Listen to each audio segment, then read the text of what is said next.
The elevator doors opened to reveal chaos. Wedding guests scattered across the marble lobby, security guards shouting into radios, and a woman in a torn designer wedding dress sobbing uncontrollably. Before we jump back in, tell us where you're tuning in from. And if this story touches you, make sure you're subscribed. Because tomorrow, I've saved something extra special for you. But it was the small voice beside me that cut through the madness. "Dad, is that lady okay?" My 7-year-old son Tyler looked up at me with those concerned brown eyes that reminded me so much of his mother. I had no idea that in the next 60 seconds this stranger's crisis would change our lives forever, or that the secret she was hiding would shake one of Phoenix's most powerful families to its core. Jake Martinez had grown accustomed to being invisible. As a maintenance supervisor at Sterling Heights Medical Center, he moved through the hospital's gleaming corridors like a ghost, fixing broken equipment and solving problems that kept the facility running smoothly.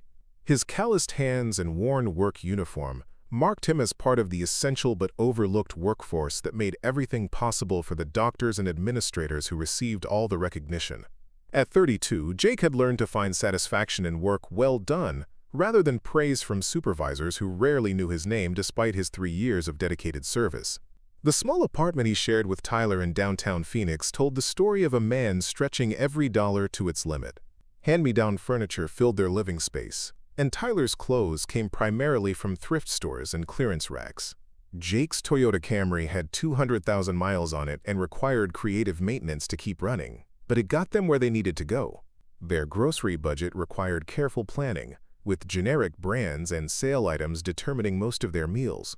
Yet somehow, Jake had managed to create a warm, loving environment where Tyler thrived academically and emotionally. Tyler possessed an extraordinary gift for understanding people's emotions and connecting with others in ways that constantly amazed his father.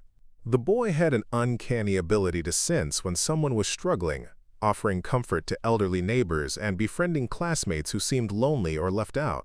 His teachers consistently praised his empathy and maturity, often commenting that Tyler seemed wise beyond his 7 years. Jake couldn't explain where this remarkable emotional intelligence had originated, though he suspected it was connected to the loss of Tyler's mother when the boy was only 3 years old. Cancer had taken Maria Martinez suddenly and brutally, leaving Jake to navigate single parenthood while grieving the loss of his soulmate and best friend. The medical bills from her treatment had drained their modest savings and forced Jake to take on extra shifts whenever possible. He often worked double shifts at the hospital, catching a few hours of sleep in the maintenance office before starting another grueling day. Despite the exhaustion and financial stress, Jake never let Tyler see his struggles, always maintaining an optimistic facade and ensuring his son felt secure and loved. Meanwhile, across the city in the exclusive Scottsdale Hills, a completely different world existed where money solved most problems and social status determined everything. Victoria Sterling lived in this rarefied atmosphere as the younger sister of Robert Sterling, CEO of Sterling Enterprises, one of Arizona's largest real estate development companies. Her penthouse apartment overlooked the desert landscape through floor-to-ceiling windows, and her walk-in closet contained more shoes than most people owned pieces of clothing. Private shopping appointments, exclusive spa treatments, and charity galas filled her calendar, creating the illusion of a purposeful life. Yet beneath the surface glamour, Victoria felt suffocated by expectations and trapped by a family legacy that demanded perfection at every turn. Preparing and narrating this story took us a lot of time, so if you are enjoying it, subscribe to our channel. It means a lot to us.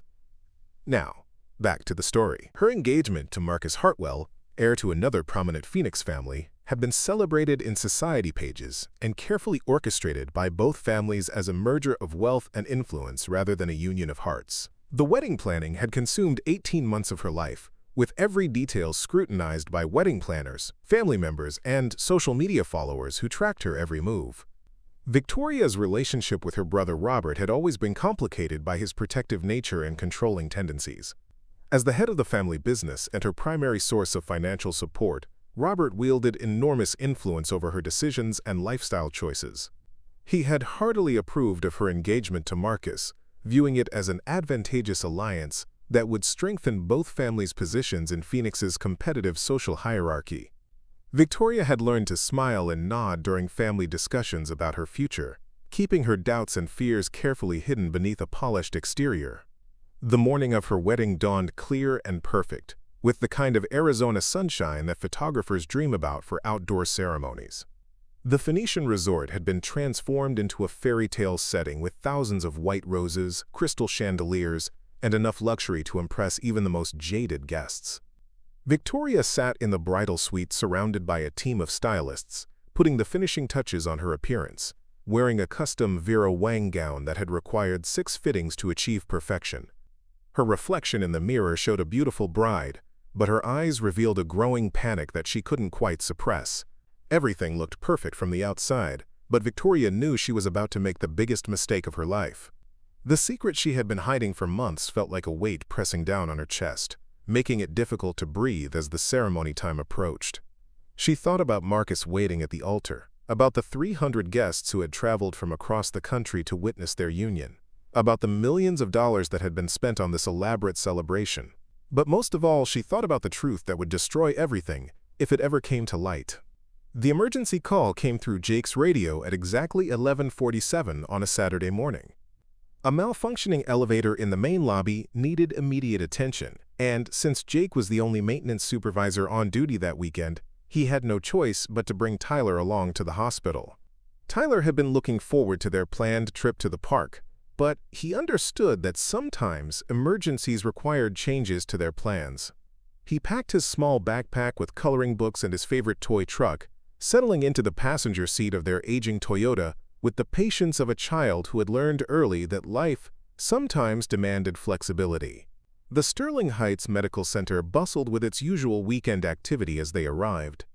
Visitors carried flowers and balloons toward patient rooms, medical staff moved purposefully through the corridors, and the constant hum of life-saving equipment provided a steady background rhythm. Tyler had visited the hospital many times with his father and had grown comfortable navigating its maze-like layout. He knew which vending machines dispensed the best snacks, where the most comfortable waiting area chairs were located, and which nurses would smile and wave when they recognized him walking beside his father. Jake began his diagnostic work on the problematic elevator, testing electrical connections and examining the mechanical systems that controlled its operation. The repair proved more complex than initially anticipated, requiring him to access control panels in the basement and trace wiring through multiple floors of the building. Tyler settled himself in a corner of the lobby with his coloring books, completely absorbed in creating elaborate pictures of rocket ships and dinosaurs. His artistic concentration was so intense that he seemed oblivious to the steady flow of people moving around him. The first sign of trouble came as a commotion near the main entrance. Security guards were speaking urgently into their radios, while hospital administrators gathered in hurried conference. Jake noticed the disturbance but remained focused on his repair work, assuming it was some routine security matter that didn't concern the maintenance department.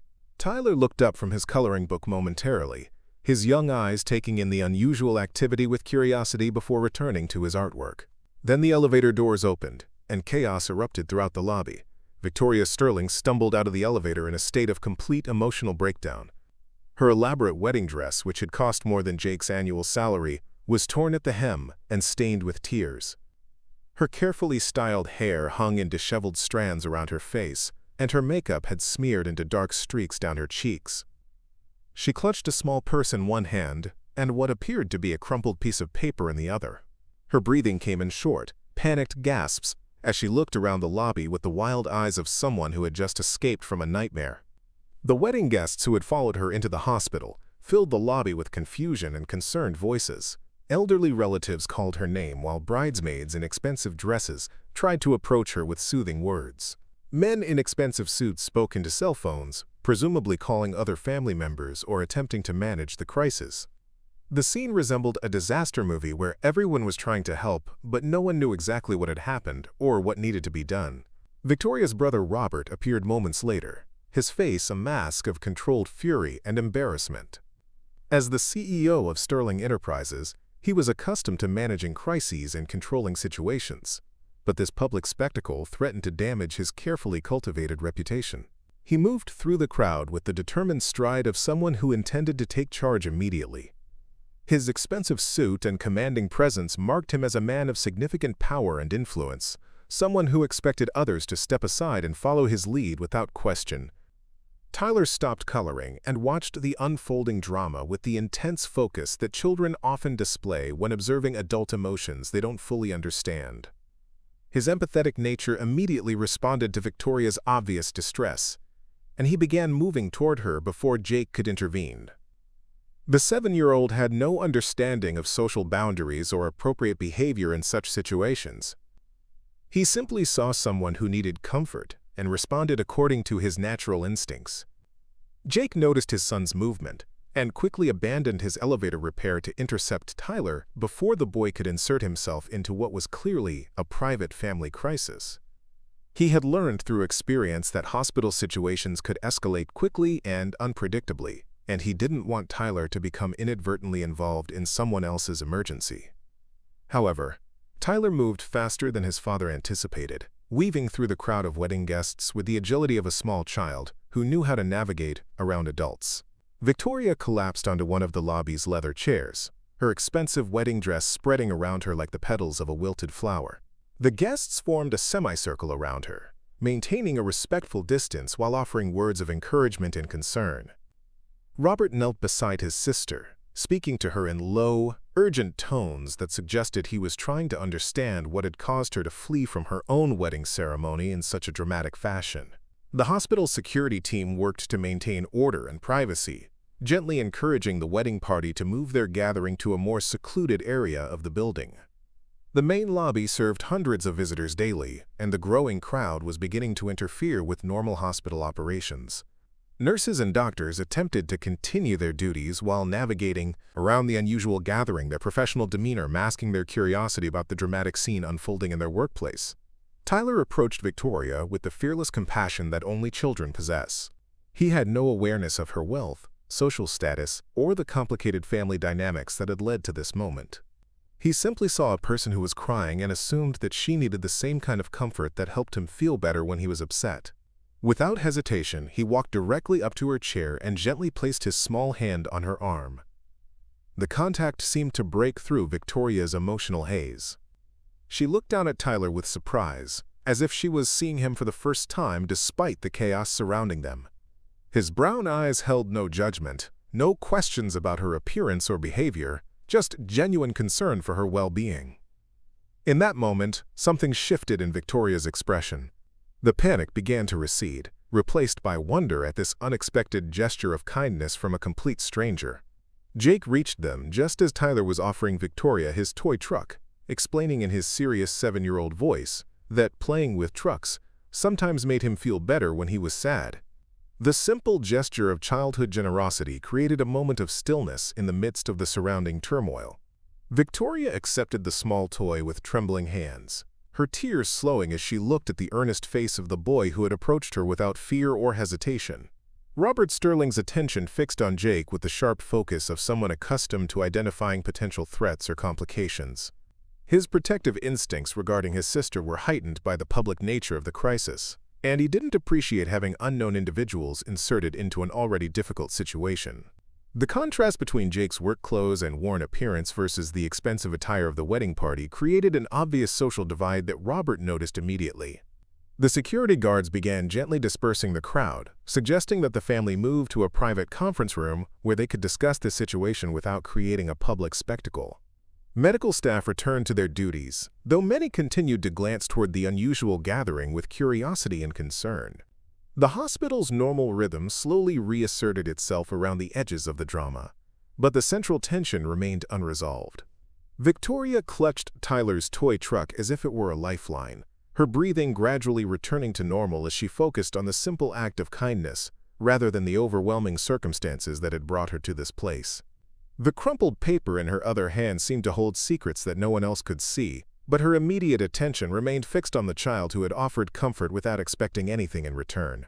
Jake found himself caught between his desire to protect Tyler and his recognition that his son had somehow provided exactly what this distressed woman needed in her moment of crisis. The situation felt surreal and unpredictable, but he couldn't deny that Tyler's intervention had created a moment of genuine human connection in the midst of what appeared to be a family catastrophe of significant proportions.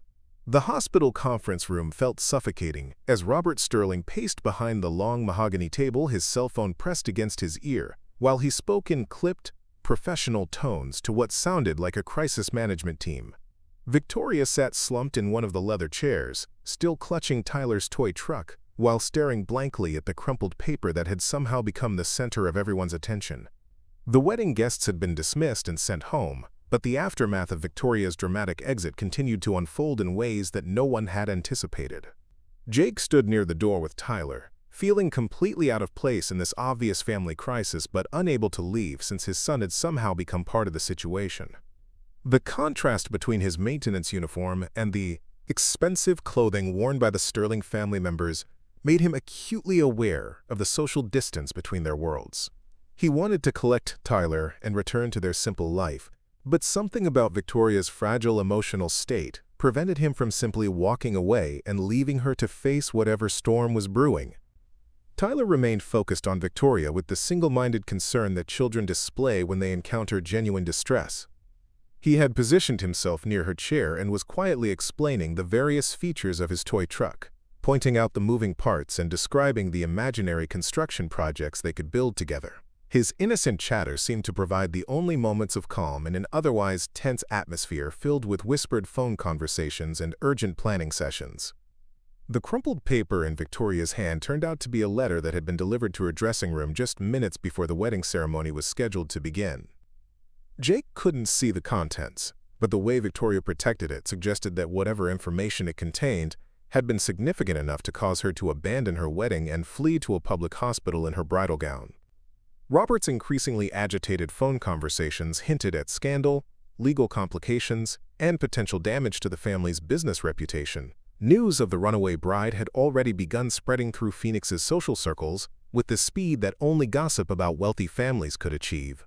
Robert fielded call after call from business associates, family friends, and media representatives who had somehow learned about the disrupted wedding ceremony. Each conversation seemed to increase his frustration and concern about the potential consequences of his sister's very public breakdown.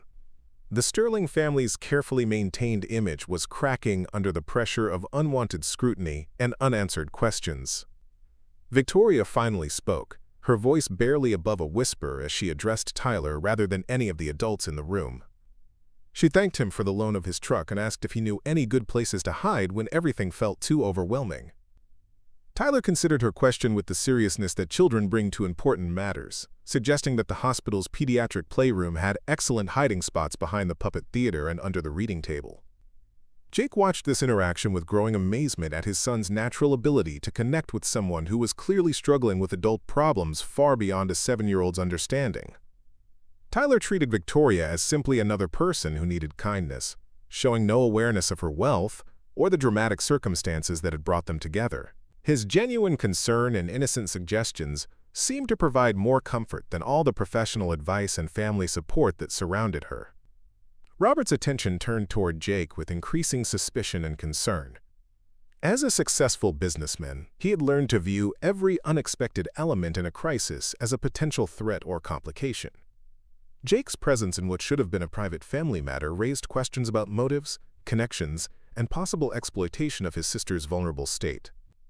The fact that a hospital maintenance worker and his young son had somehow become central figures in Victoria's emotional breakdown struck Robert as too convenient to be entirely coincidental. The letter in Victoria's hand contained information that would apparently shock anyone who read it, though she guarded its contents carefully and refused to share details even with her brother. Jake caught fragments of Robert's phone conversations that mentioned investigations, legal implications, and potential criminal activity, but the specific nature of the revelations remained mysterious.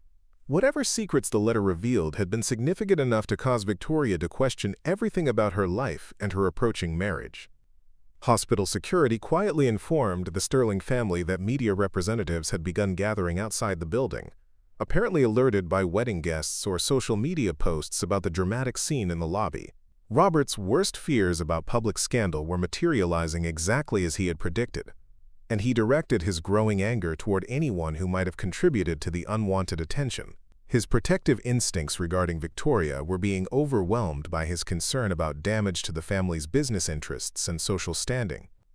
Victoria stood suddenly and announced that she needed fresh air, despite Robert's immediate objections about the media presence outside the hospital. She walked toward the conference room windows that overlooked the parking area, still carrying Tyler's truck and moving with the unsteady gait of someone whose world had just shifted completely off its axis. Tyler followed her with unwavering loyalty, apparently having appointed himself as her unofficial guardian and source of comfort during this difficult time. Jake found himself caught between his desire to remove Tyler from what was clearly becoming a complicated family crisis and his recognition that his son was providing genuine help to someone who desperately needed support. The situation felt surreal and potentially dangerous, but Victoria's obvious gratitude for Tyler's simple kindness made it difficult to simply leave. He had never encountered wealth and social status at this level, and he wasn't sure what rules or expectations governed interactions with people from such different circumstances. The contents of the mysterious letter continued to drive all the drama and tension in the room, though Victoria remained adamant about keeping its revelations private. Robert's phone conversations suggested that whatever information it contained could have serious legal and financial implications for multiple families, potentially explaining why Victoria had chosen to flee rather than proceed with a wedding that would have permanently connected her to people who might be involved in questionable activities. Tyler announced that he was hungry and wondered if the hospital cafeteria served the kind of food that might help sad people feel better. His innocent suggestion created a moment of lightness in the otherwise heavy atmosphere, and Victoria actually smiled for the first time since her dramatic entrance. She asked Tyler what kinds of foods he recommended for people who had just made very big mistakes, and he seriously suggested ice cream, chocolate chip cookies, and maybe some chicken nuggets for protein.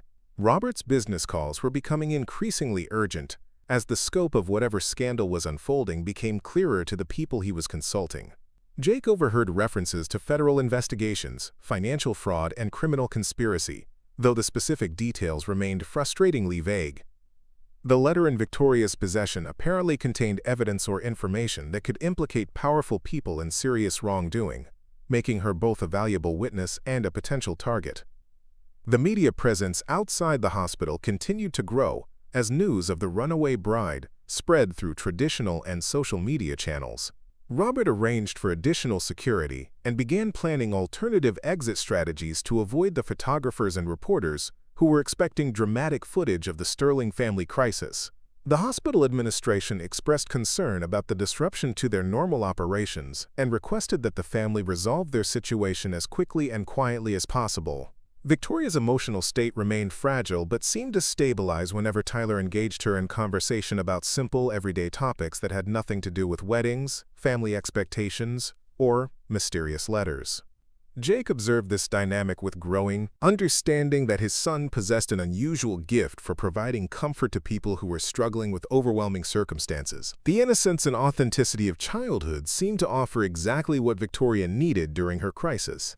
The afternoon stretched on with mounting tension as Robert struggled to manage multiple crises simultaneously, while Victoria remained reluctant to explain the full extent of whatever revelations had caused her to abandon her wedding.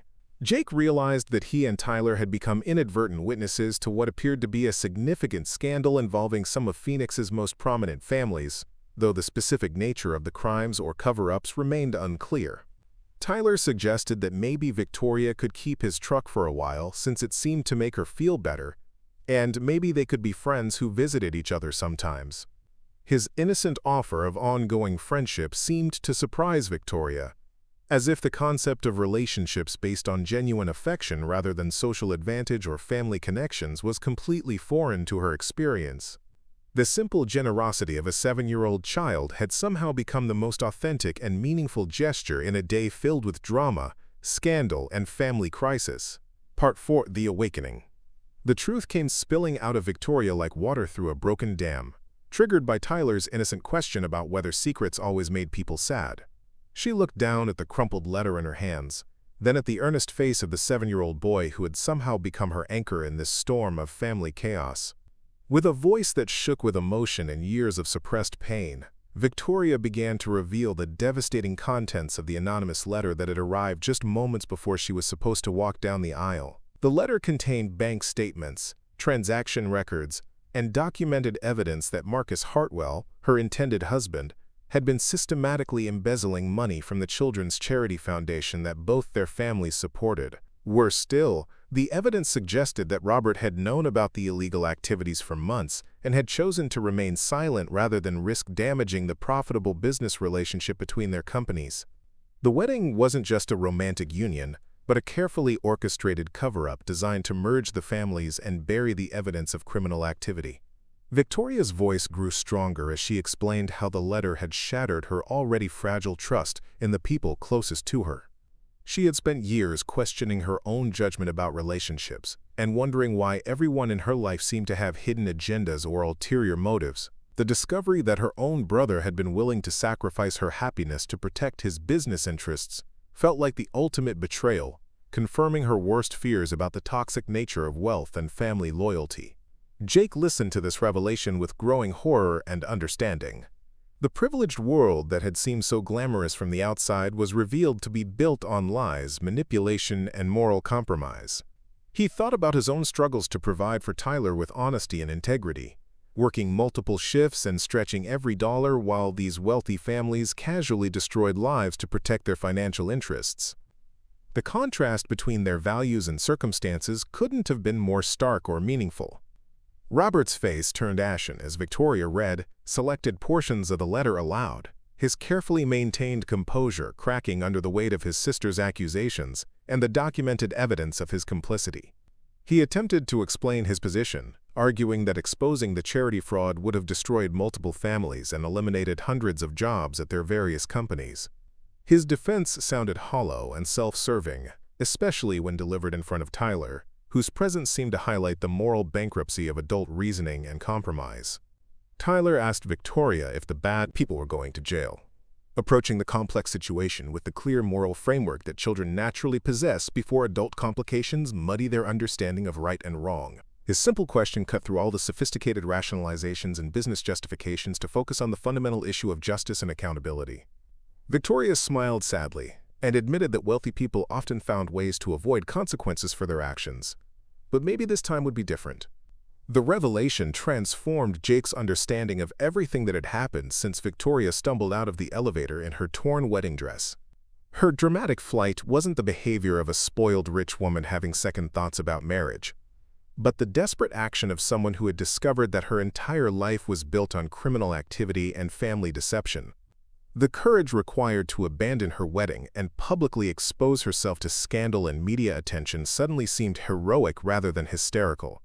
Robert's phone continued to ring with calls from attorneys, business partners, and crisis management specialists, but he seemed paralyzed by the exposure of his moral compromises and unable to take decisive action. The carefully constructed image of successful leadership and family loyalty had been stripped away, revealing someone who had chosen financial security over ethical behavior and family trust. His sister's public breakdown was forcing him to confront the true cost of his business decisions and moral shortcuts. Victoria stood and walked to the conference room windows, looking out at the growing crowd of media representatives who sensed a major story developing around the Sterling family crisis. She turned back toward Tyler and asked if he thought people could change and become better after making terrible mistakes. Tyler considered her question seriously, before explaining that his dad had taught him that everyone deserved chances to do better, especially when they were really sorry and wanted to help fix the problems they had caused. The wisdom of childhood seemed to provide Victoria with the clarity and courage she needed to make her next decision. She announced that she was going to take the letter and its evidence directly to the FBI office in downtown Phoenix, regardless of the consequences for her family's reputation or business interests. The children's charity that had been victimized deserved justice, and the families who had donated money in good faith deserved to know the truth about how their contributions had been stolen and misused. Jake found himself in the unexpected position of offering practical support to someone whose world was collapsing around her.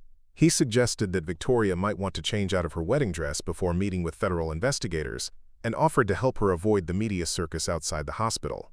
His maintenance position gave him knowledge of alternative exits and service corridors that could help her escape unwanted attention while she figured out her next steps. Robert made a final desperate attempt to convince Victoria to handle the situation privately through family attorneys and discreet settlements rather than involving law enforcement and public scandal. He painted vivid pictures of the damage that criminal investigations would cause to their business empire, their employees, and their family's legacy in Phoenix society. His arguments revealed how completely he had prioritized wealth and status over justice and moral responsibility throughout his adult life. Victoria's response was firm and final. She explained that she had spent years compromising her values and ignoring her instincts to maintain family peace and social acceptance, but she was done sacrificing her integrity for other people's comfort and financial gain. The letter had forced her to acknowledge that her privileged lifestyle was funded by illegal activity and charitable theft, making her complicit in crimes against vulnerable children who depended on the foundation's legitimate work. Tyler offered to accompany Victoria to the FBI office, explaining that sometimes scary places felt less frightening when you had a friend with you. His innocent offer touched something deep in Victoria's heart, reminding her of what genuine friendship and loyalty looked like compared to the conditional relationships that had surrounded her throughout her adult life. She hugged Tyler tightly and promised that they would definitely remain friends, regardless of what happened with the investigations and legal proceedings. Jake realized that his simple act of bringing Tyler to work that morning had somehow placed them at the center of a scandal that would reshape one of Phoenix's most powerful families. More importantly, he understood that his son's natural compassion and moral clarity had provided exactly what Victoria needed to find the courage to do the right thing, despite enormous personal and family pressure. The maintenance worker and his 7-year-old son had become unlikely heroes in a story about corporate crime and family betrayal. The afternoon sun streamed through the conference room windows as Victoria gathered her courage and prepared to walk away from the only life she had ever known. The torn wedding dress seemed symbolic of her transformation from compliant victim to determined advocate for justice. Tyler's toy truck remained clutched in her hand like a talisman, representing the authentic friendship and moral support that had given her strength during the darkest moment of her life. Robert's phone calls became increasingly frantic as word of Victoria's intentions spread through their business network, but his sister had moved beyond caring about corporate damage control and family reputation management. The letter had revealed truths that couldn't be ignored or covered up, and Victoria finally understood that her happiness and self-respect were worth more than maintaining comfortable lives and profitable criminal enterprises. Jake helped Victoria plan her route to the FBI office while Tyler offered encouragement and promised to say prayers for her safety and courage. The unlikely friendship between the runaway bride and the maintenance worker's son had become the foundation for a moral awakening that would expose corruption and hold powerful people accountable for their crimes against children and charitable organizations throughout the Phoenix community. 6 months after Victoria walked into the FBI field office in her torn wedding dress, clutching Tyler's toy truck and a letter that would ultimately send Marcus Hartwell to federal prison for 5 years, the 3 unlikely friends sat around Jake's small kitchen table sharing pizza and homework time. Victoria had traded her designer gowns for comfortable jeans and sweaters, her penthouse apartment for a modest 2-bedroom place just 3 blocks from Jake and Tyler's building. The transformation seemed impossible to anyone who had known her during her previous life of wealth and social obligations. The federal investigation had moved swiftly once Victoria provided the documented evidence of the charity embezzlement scheme. Marcus Hartwell and 2 other business associates were convicted of wire fraud and money laundering, while Robert Sterling accepted a plea agreement that included significant financial restitution and community service. The Sterling family business empire suffered substantial losses, but Victoria felt no regret about the consequences of choosing justice over family loyalty and financial security. Tyler had appointed himself as Victoria's official tutor in what he called regular people stuff, teaching her how to grocery shop for bargains, use public transportation, and find free entertainment options throughout Phoenix. His patient instruction covered everything from operating a washing machine to cooking simple meals on a budget. Victoria approached these lessons with the same determination she had once applied to charity galas and business meetings, discovering unexpected satisfaction in mastering practical skills that connected her to everyday life. Jake had been promoted to head of maintenance services at Sterling Heights Medical Center, partly due to his exemplary work record, but also because the hospital administration was impressed by his integrity during the highly publicized Sterling family scandal. His new position came with a modest salary increase that allowed him to move Tyler into a slightly larger bedroom and even start a small college savings account. More importantly, he had gained a partner in raising Tyler who brought different perspectives and experiences to their small family unit. Victoria's adjustment to middle-class life hadn't been without challenges and moments of doubt. She struggled with tasks that Jake and Tyler took for granted, from comparison shopping to using public laundry facilities. Her previous lifestyle had insulated her from the practical realities that most people navigated daily, and learning these skills required patience and humility that didn't come naturally to someone raised with unlimited resources and household staff. The friendship between Tyler and Victoria had deepened into something resembling a mother-son relationship, though neither of them used such formal terms to describe their bond. Tyler continued to share his toys and offer comfort during Victoria's difficult days, while she helped him with homework and attended his school events with the enthusiasm of someone experiencing childhood wonder for the first time. Their relationship was built on genuine affection rather than obligation or social expectation. Jake found himself falling in love not just with Victoria, but with the person she was becoming as she discovered her authentic self outside the constraints of wealth and family pressure. Her courage in exposing the charity fraud had revealed a moral strength that attracted him far more than her previous beauty and social status ever could have. Their relationship developed slowly and naturally, built on shared values and mutual respect rather than the dramatic circumstances that had brought them together. The small apartment that Jake and Tyler called home had expanded to accommodate Victoria's presence with creative furniture arrangements and shared spaces that maximized their limited square footage. Victoria contributed her organizational skills and attention to detail, while Jake provided practical solutions and Tyler offered endless enthusiasm for their makeshift family arrangements. Their combined efforts created a warm, welcoming environment that felt more luxurious than any mansion Victoria had previously inhabited. Victoria's relationship with Robert remained strained, but slowly improving as they worked through family therapy sessions mandated by the court system. Robert's conviction and community service had forced him to confront the moral compromises that had defined his business career, while Victoria gradually learned to separate her love for her brother from her disappointment in his choices. Their conversations were careful and limited, but they represented progress toward possible reconciliation. The children's charity that had been victimized by the embezzlement scheme received full restitution plus additional damages, allowing them to expand their programs and serve more families throughout the Phoenix area. Victoria volunteered with the organization regularly, finding deep satisfaction in contributing her time and energy to legitimate charitable work that actually helped children, rather than serving as a tax shelter or social networking opportunity for wealthy donors. Tyler's natural empathy and kindness had been recognized by his teachers and school counselors, who suggested that he might benefit from participating in peer counseling programs designed to help other children cope with family difficulties and emotional challenges. His ability to connect with people who were struggling seemed to be developing into a genuine gift that could serve him and others throughout his life.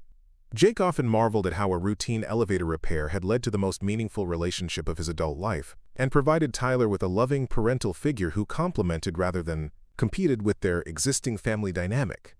The crisis that had brought them together seemed almost orchestrated by fate, though he understood that their continued happiness depended on daily choices to prioritize love and integrity over convenience and material comfort. Victoria had discovered that genuine wealth consisted of authentic relationships, purposeful work, and the freedom to make moral choices without considering their impact on social status or financial portfolios. Her previous life of luxury and privilege now seemed empty and meaningless compared to the rich emotional satisfaction she found in their simple family routines and shared adventures throughout Phoenix. The evening ritual of homework time around the kitchen table had become sacred to all three of them, representing the kind of ordinary family happiness that Victoria had never experienced during her privileged childhood. Tyler's multiplication tables, Victoria's community college coursework, and Jake's technical manuals created a symphony of learning and growth that filled their small apartment with purpose and contentment. As they cleaned up dinner dishes and prepared for bedtime stories, Victoria reflected on how completely her life had been transformed by a 7-year-old boy's simple act of kindness and his father's willingness to protect and support someone who desperately needed help.